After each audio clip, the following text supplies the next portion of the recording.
बाळासाहेबांच्या तमाम शिवसैनिकांना तुमच्या ह्या अनिश गाढवेचा, बाळासाहेबांच्या लहानशा शिवसैनिकाचा आणि शिवसेनेच्या प्रवक्त्याचा मानाचा जय महाराष्ट्र.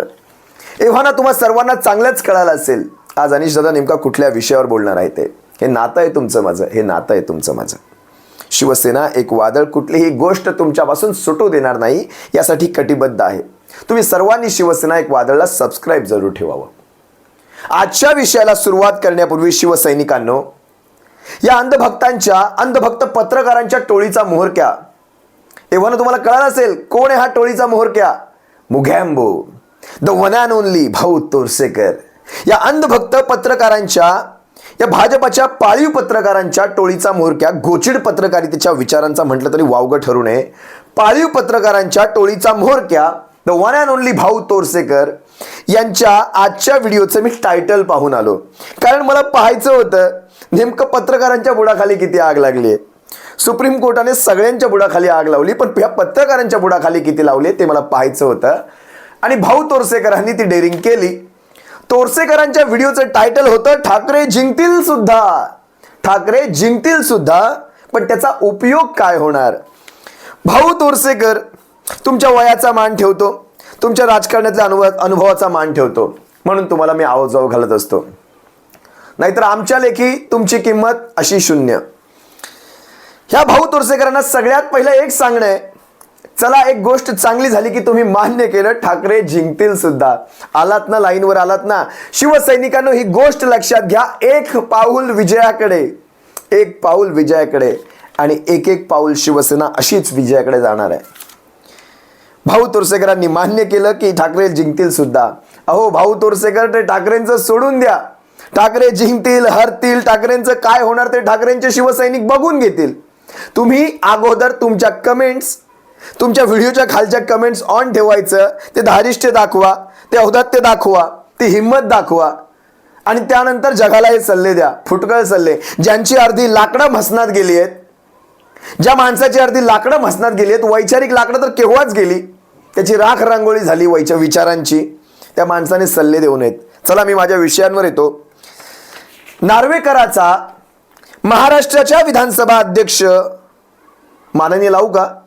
चला लावतो. महाराष्ट्राच्या विधानसभेचे अध्यक्ष माननीय राहुल नार्वेकरांचा सुप्रीम कोर्टाने वैचारिक किरीट सोमय्या केला. वैचारिक किरीट सोमय्या केला. आता तुम्ही घ्या, काय अर्थ घ्यायचं ते घ्या. त्याचे आज सगळेच पॉइंट काढून घेतले. ह्या कशी अशी माणसं ही महाराष्ट्रात कशी जन्माला येऊ शकतात मला माहित नाही, पण या भारतीय जनता पक्षाने एका चांगल्या माणसाचा बळी दिला असंच म्हणावं लागेल. कारण सगळ्यात जास्त बदनामी कुणाची होणार आहे ना, एकनाथ शिंदे नंतर संबंध महाराष्ट्रभर, अजित पवारांचं सोडून द्याव, तो आपला विषयच नाही. पण एकनाथ शिंदे नंतर या महाराष्ट्रात सगळ्यात जास्त बदनामी कुणाची होणार असेल तर ती राहुल नार्वेकरांची होणार आहे. बळीचा बकरा केला राहुल नार्वेकर. काही थोड्या काळासाठी पद दिलं, माननीय सुप्रीम कोर्ट झापतंय, कानफाडं लाल करतोय यांची. आता बघा, आता नेमकं होणार काय बघा. आज नेमकं अनपेक्षित काही गोष्टी घडल्या माननीय सुप्रीम कोर्टामध्ये. केस लिस्टिंगला आल्या आणि दोन्ही केस आल्या. बरं, हे राष्ट्रवादीची कदाचित ती घेतली नाही मला वाटतं, आज फक्त शिवसेनेच्या याच्यावर सुनावणी झाली, पण लिस्टिंगला आल्या. आणि शिवसेनेच्या कपिल सिब्बल यांनी जे कोर्टासमोर सिद्ध करायचं होतं, म्हणजे वेळ काढूपणाबद्दल, या 16 आमदारांच्या अपात्रतेबद्दल बोलतोय. आजची केस ही शिवसेनेच्या नावाचिन्हाच्या संदर्भातली नव्हती, 16 आमदारांचं अपात्रतेचं प्रकरण. आणि निर्णायक गोष्टीपर्यंत येऊन ठेपलं. हे आजच्या एका दिवसात निर्णायक गोष्टीपर्यंत येऊन ठेवलं. कपिल सिब्बलांनी अतिशय योग्य पद्धतीने हे प्रूफ केलं की कशा प्रकारे दिरंगाई चालू आहे. आता लक्षात घ्या, आता काय घडणार माहितीये का. उद्या पर्वामध्ये 2-3 दिल्ली वाऱ्या घडतील, नार्वेकराच्या घडतील, दाढीवाल्याच्या घडतील. काळी दाढी माहिती आहे ना, महाराष्ट्रातली बदनाम झालेली काळी दाढी, त्याच्या दिल्ली वाऱ्या घडतील. आता ह्यावेळेस फॅमिली सकट जाईल की नाही मला माहित नाही. मागच्या वेळेस जसं काही घडत होतं सर, फॅमिली सकट दाखवलं नाही असं की चेहऱ्यावर माझ्या टेन्शन आहे. आणि या हाफ तिकीटला म्हणजे फडणवीसांना कोणी नेलं तर घेऊन पण जातील, माहित नाही. पण 2-3 दिल्ली वारे तुम्हाला पाहायला मिळतील पुढच्या 1-2 दिवसांमध्ये. कारण मंगळवारपर्यंत दुरुस्त केलेलं वेळापत्रक सुप्रीम कोर्टामध्ये सबमिट करा, नाहीतर तुम्हाला काय पाहायचंय ते पाहावं लागेल मंगळवारपर्यंत. म्हणजे त्यांनी आतापर्यंत एकतर वेळापत्रक सबमिट केलंच नव्हतं, मीडियाच्या मार्फतच सुप्रीम कोर्टापर्यंत पोहोचलं असेल, मला माहित नाही. हे वेळापत्रक म्हणजे तुमचा वेळ काढूपणा आहे हे सिद्ध झालंय, हे मान्य सुप्रीम कोर्टाने सांगितलंय. लक्षात घ्या. अजून एक हास्याची गोष्ट म्हणजे विनोदाचा भाग, हे सगळं साईडला ठेवा. तो भरतशेठ गोगावले जो आहे ना, महाडचा भरतशेठ गोगावले, त्याचा तो कोट असेल ना, कोट, तो कोट खरंच वापरला जाईल का? माझ्या मनात अजूनही प्रश्नचिन्ह आहे. याचा कोट, याचं मंत्रीपद याला मिळेल का? 100%, 1% पण इकडे नाही, 99 पण नाही, 100% माझा कोट मी वापरणार आणि मी मंत्रीपद घेऊन दाखवणार. अरे भरतशेठ गोगावले असले 100 बघितले. महाराष्ट्राची खरं पाहायला गेलं तर मी तुम्हाला कालही सांगितलं, विनोदाचा भाग जरी सोडला, इथे दाव काय म्हणतात ते, इधर यहाँ पे दाव पे शिवसेना नहीं है, यहाँ पे दाव पे जस्टिस म्हणजे ज्युरिडिक्शन म्हणजे न्यायाची प्रतिमा दाव पर लागलेली, इथे न्याय दावपे लागलेला आहे. न्यायालयाचं महत्त्व जनतेच्या नजरेमध्ये दावपे लागलेलं आहे. आणि आता ही न्यायालयाची जबाबदारी विशेषतः अशा काळामध्ये कोण बसलंय तिथे, त्याची जबाबदारी आहे. म्हणजे माननीय justice, chief justice of India Dhananjaya चंद्रचूडांची जबाबदारी आता ही, की तुम्ही न्यायाचं ते नाव कसं चांगलं ठेवणार आहात. जनतेच्या मनामध्ये फार निगेटिव्ह चाललं होतं. आणि ह्या अशा घटना घडल्या ना, की लोकांना वाटतं नाही सारं संपलं, पण तरीही या देशाची न्याय व्यवस्था अजून जिवंत आहे. तुम्हा सर्वांना एव्हाना माहिती असायला हवं, हे जे प्रकरण होतं 16 आमदारांच्या अपात्रतेचं होतं. आणि ते 16 आमदार कोण बरं, जे पहिल्या बॅचमध्ये सुरतला गेले. पहिल्या बॅचमध्ये हे 40 एक करून गेले होते. आणि अनुच्छेद 10 प्रमाणे जो पहिल्या स्लॉटमध्ये गेलेला आहे तो 16 जणांचा, तो 2/3 होत नाही. ते 16 आमदार जे सुरतवरून गुवाहाटी गेले आणि त्याच्यात एक वाढत हा आकडा 40 वर पोहोचलेला आहे. या गोष्टी लक्षात घ्यायला हव्यात. आता मी तुम्हाला काही गोष्टी पुन्हा सांगतो. आता आजच्या सुप्रीम कोर्टामध्ये मुख्य निरीक्षण काय काय आहे ती पहा, म्हणजे त्याच्यातून तुम्हाला आयडिया येईल. आजची ही केस खरं तर ॲडमिटेड फॅक्ट्सवरच आहे. ॲडमिटेड फॅक्ट्स म्हणजे काय, की सुप्रीम कोर्टाने एक निर्देश घालून दिलेला आहे की ह्या अशा गोष्टी, म्हणजे सुप्रीम कोर्टाचा 145 पानांचा निर्णय आधीच झालेला आहे. तुम्हाला त्यातले फक्त फॅक्ट्स घ्यायचे, तर निर्णय द्यायचा आहे. कारण तो अधिकार तुम्हाला दिलेला आहे, घटनापीठाने दिलेला आहे, देशाच्या संविधानाने दिलेला आहे. त्यामुळे तो तुम्हाला घ्यावा लागतोय. पण सुप्रीम कोर्टाने काय ताशेरे ओढलेत बघा. आता विधानसभेच्या अध्यक्षांचे वकील तुषार मेहता, सॉलिसिटर जनरल, आणि मुकुल रोहतगी यांनी बचाव करताना काय सांगितलंय माहितीये बघा. मी एक आहे तशी ओळ वाचून दाखवतोय. डे टू डे कामकाज कसे असावे हे तुम्ही कोणत्याही ट्रिब्युनलला सांगत नाही. ट्रिब्युनल म्हणजे काय, न्याय व्यवस्था. सुप्रीम कोर्टाच्या व्यतिरिक्त देशामध्ये इलेक्शन कमिशन ऑफ इंडिया असेल, विधानसभेचे अध्यक्ष असतील, राज्यपाल असतील, ह्या देखील न्याय व्यवस्था आहेत. यांना आपापले अधिकार आहेत, कोर्टाने संविधानाने दिलेले. मग तुम्ही कुठल्याही ट्रिब्युनलला सांगत नाहीत, मग आम्हाला का? म्हणजे त्यांनी त्यावेळेस जो निर्णय लागला ना 145 पानांचा, त्यात त्यांना जे निर्देश दिलेत तसे निर्देश तुम्ही आम्हाला का देताय? त्यावेळेस सुप्रीम कोर्टाने अशी काही कानशिलात लगावली यांच्या वैचारिक. ती कानशिलात कशी लगावली पहा. मिस्टर सॉलिसिटर जनरल, कुणीतरी अध्यक्षांना सांगावं की सुप्रीम कोर्टाच्या निकालाची अशी अवहेलना करू शकत नाहीत. ते विवेकाने वागतील अशी आमची अपेक्षा सुरुवातीला होती, असं आम्हाला वाटलं होतं. हे प्रकरण आपण गांभीर्याने घेताय असं तुमच्या कृतीतून दिसत नाही. बघा, लक्षात घ्या शिवसैनिकांनो, तुमचं पद घटनात्मक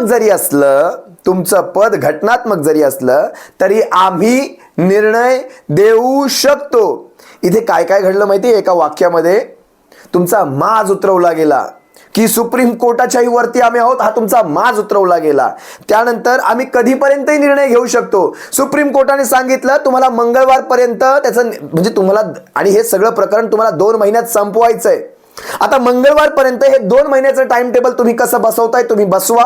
मंगळवारी आमच्या समोर सादर करा, नाही तर आम्ही आमचं टाइम टेबल लावतो. याचा अर्थ काय होतो माहितीये? तुमचा रिझनेबल टाइम पिरियड जो आहे ना, त्याला फाटा मारला तुमचा आता.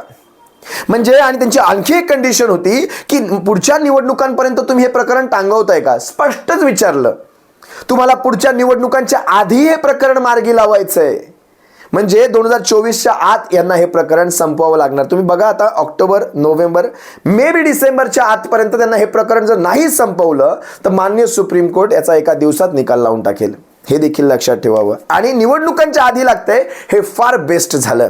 यांचा अख्खा मोरल कसा डाऊन होतो ना इलेक्शन्समध्ये ते पाहायचंय. असंही आम्ही तयार आहोतच. शिवसैनिकांना गाडण्यासाठी केव्हा कारण आपण कसं plan A, plan B, plan C, plan D, plan Z पर्यंत करून ठेवलेले आहेत. हे नाहीतर हे नाहीतर हे नाहीतर हे, ह्या सगळ्या प्लॅनच्या नंतर ह्या सगळ्यांना कुठल्याही प्लॅन, एकानंतर दुसरा प्लॅन असणं. बघा ना आपल्याकडे किती प्लॅन आहेत. अरे तुम्ही नाही तर मान्य जनतेच्या कोर्टात जाऊ आम्ही, आणि जनतेचं कोर्ट आहे सर्वोच्च कोर्ट. पण जनतेच्या कोर्टात जाण्याच्या आधी आमचं जे हक्काचं कोर्ट होतं माननीय सुप्रीम कोर्ट, त्यांनीच आम्हाला आसरा दिलेला आहे. तुम्ही कोर्टापेक्षा मोठे नाहीत. 2 महिन्यांच्या आजचं लिमिट लावलं. 6 महिन्यांपेक्षा जास्तचा कालावधी खरं तर नसावा, हे जस्टिस नरिमन यांचं देखील स्टेटमेंट त्यांनी सांगितलं. आता 6 महिन्यांचा कालावधी देखील जो हायेस्ट कालावधी होता तो देखील ऑक्टोबरमध्ये संपलाय. बघा काय काय म्हणते सुप्रीम कोर्ट. आणि सगळ्यात महत्वाची गोष्ट म्हणजे त्यांनी सजेस्ट केलं देशाला, विशेषतः कायदे मंडळाला म्हणजे पार्लमेंटला सजेस्ट केलं की पार्लमेंट, तुम्ही लक्षात घ्या, शेवटी सुप्रीम कोर्ट हे पार्लमेंटमध्ये बनलेल्या कायद्यांवर चालत असते. तुम्हाला सर्वांना एवढं माहीत असावं. पार्लमेंटमध्ये जो कायदा बनेल त्याचं पालन करून घ्यायचं काम मान्य सुप्रीम कोर्ट करतं. सुप्रीम कोर्ट स्वतःचे कायदे लावत नसतं. वेळ प्रसंगी त्याच्यातही हस्तक्षेप केला जाऊ शकतो, असं नाहीये, काही त्याच्यात एक्सेप्शन्स आहेत. पण लक्षात घ्या, पार्लमेंटने विचार करावा की 10व्या शेड्यूलच्या रिलेटेड केसेसवर विधानसभा अध्यक्षांना खरंच निर्णय घेता यावा का भविष्यामध्ये. कारण कितीही झालं, आपण जरी म्हटलं ते कुठल्याही पक्षाचे नसतात विधानसभांचे अध्यक्ष, मग देशातल्या कुठल्याही राज्याचे का असेना, पण शेवटी कुठे का असेना ते कुठेतरी एखाद्या विशिष्ट पक्षातूनच वर आलेले असतात. त्यामुळे त्यांचा त्या पक्षाशी ओढा असतो. त्या पक्षाच्या बाजूने निर्णय जाण्याची शक्यता, आता शक्यता म्हणतोय पण शेवटी ते 100% असतं. तुम्ही कितीही म्हणावं, राष्ट्रपती जरी असतील, विधानसभेचे अध्यक्ष जरी असतील, किंवा राज्यपाल असतील, या साऱ्या आणि शेवटी इलेक्शन कमिशन ऑफ इंडिया पण असेल, ही सगळी पदं शेवटी कोणीतरी ठरवत असतं. मग जो कोणी ठरवतो त्याच्या बाजूने थोडासा इन्फ्लुएन्स लागण्याची शक्यता फार जास्त असते. जास्त म्हणण्यापेक्षा 100% असते. स्पीकर हे विशिष्ट पक्षाचेच असतात. शेवटी सुप्रीम कोर्टालाही हे मान्य करावं लागलं. आता मी तुम्हाला काही गोष्टी सांगतो. बघा, अध्यक्षांनी हे प्रकरण गंभीरतेने घ्यावं असा पहिला ताशेरा मारलेला आहे. आम्ही दिलेला आदेश पाळला जात नाही हे आमचं ऑब्झर्वेशन आहे. हा पोरखेळ थांबवा. सुप्रीम कोर्टाचे स्पष्ट निर्देश आहेत, हा पोरखेळ थांबवा. सुप्रीम कोर्ट म्हणते. सुप्रीम कोर्ट नाराज दिसला आजच्या याच्यामध्ये. आणि निवडणुकांच्या आधी घ्या, म्हणजे 2024च्या तुम्हाला आधी हे संपवायचं. मी सगळंच तुम्हाला सांगितलं याच्यामध्ये. आता मला काही गोष्टी तुम्हाला अजून इथे सांगायच्या आहेत. बऱ्याचशा चॅनल्सने आज सर्वे घेतले. सकाळ असतील, लोकमत असतील, बऱ्याचशा चॅनल्सने आज सर्वे घेतले. या सर्वेमध्ये जनतेचं मत घेतलं की तुम्हाला काय वाटतं, खरंच हे अशा प्रकारे टांगवलं जातंय का. एक सुद्धा चॅनल मला दिसलं नाही ज्याच्यामध्ये होय याच्या व्यतिरिक्त काही मत आले. होय टांगवलं जातंय. 90% पुढे जेव्हा जनता म्हणते ना, तेव्हा चॅनलवाल्यांनो मला तुम्हाला देखील विचारायचं आहे, तुम्ही हा प्रश्न जनतेला करण्यापेक्षा आता जनतेला विचारणं बंद करा. कारण जनतेने प्रत्येक वेळी सांगितलेलं आहे. तुम्ही हा अंदाज घेऊ नका की शिवसेनेच्या बाजूचं मत कमी झालंय का, हा अंदाज घेऊ नका. आता हा प्रश्न तुम्ही स्वतःला करा की खरंच हे टांगवलं जातंय का, आणि तुमचं मत तुम्ही मांडत राहा. तुम्ही मांडत नाही, तुम्ही जनतेची मतं घ्यायचं बंदच करा. कारण जनतेने सगळं सांगून झालेलं आहे जनतेचं. आता माध्यमांनी हे प्रश्न आता स्वतःला विचारायला हवेत. जास्त काही या विषयावर न बोलता मला शेवट असा करायचा आहे. तुम्ही ती अकबर बिरबलाची गोष्ट ऐकलीत का हो, ज्यावेळेस अकबर बादशाह बिरबल मला वाटतं दरबारात येत नसतो म्हणून विचारतो, हा बिरबल येत का नाहीये, कित्येक दिवस झाले. तर दरबारी म्हणतात की तो खिचडी पकवतोय. बादशाह म्हणतो जरा बघूया याची खिचडी कित्येक दिवसापासून का पकत नाहीये.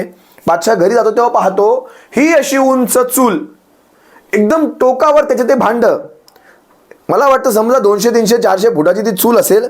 आणि तिच्या खाली जाळ कसला घालतोय माहितीये, अशा गवताच्या काड्या असतात, त्या गाडीला जाळ घालतोय आणि ते खाली ठेवतोय. भांड तिथे, जाळ खाली, तो पण गवताच्या काडीचा. ती गवताची काडी जळेपर्यंत त्याचा धूर पण तिथपर्यंत पोहोचत नसेल, ती खिचडी कधी पकणारच नाही. अगदी हीच गोष्ट आपल्या केसशी साधर्म्य साधते. आपल्या ह्या विधानसभेच्या अध्यक्षांना हे टाइम टेबल पे टाइम टेबल द्यायचं आहे आणि तुम्हाला वेळ मारून न्यायचे. भारतीय जनता पक्षाची जी प्रतिमा झाली आहे महाराष्ट्राच्या उभय देशाच्या मनामध्ये, ती आणखी गलिच्छ होऊ लागले. बुडत्याचा पाय आणखी खोलात म्हटलं तरी वावगं ठरू नये. पाहावं आता ह्यांना किती दिवस अजून खिचडी पकवायची की मान्य सुप्रीम कोर्ट यांची खिचडी आणि यांना एकत्र दोन्हीकडे पकवतोय. तुम्ही सर्वांनी काळजी घ्या. आपल्या शिवसेनेच्या चालू असलेल्या घडामोडींकडे लक्ष ठेवा आणि जास्तीत जास्त शिवसैनिकांपर्यंत पोहोचा, शिवसेनेचे विचार पोहोचा आणि या विद्यमान सरकारने केलेल्या घाणेरड्या कृत्यांची ती पोलखोल करत राहा. एवढंच मी तुम्हा सर्वांना सांगतो. तुम्हा सर्वांची रजा घेतो. आपल्या शिवसेना एक वादळला सर्वांनी सबस्क्राईब जरूर ठेवा. सप्रेम जय महाराष्ट्र. बाळासाहेबांच्या शिवसैनिकांनो, काळजी घ्या.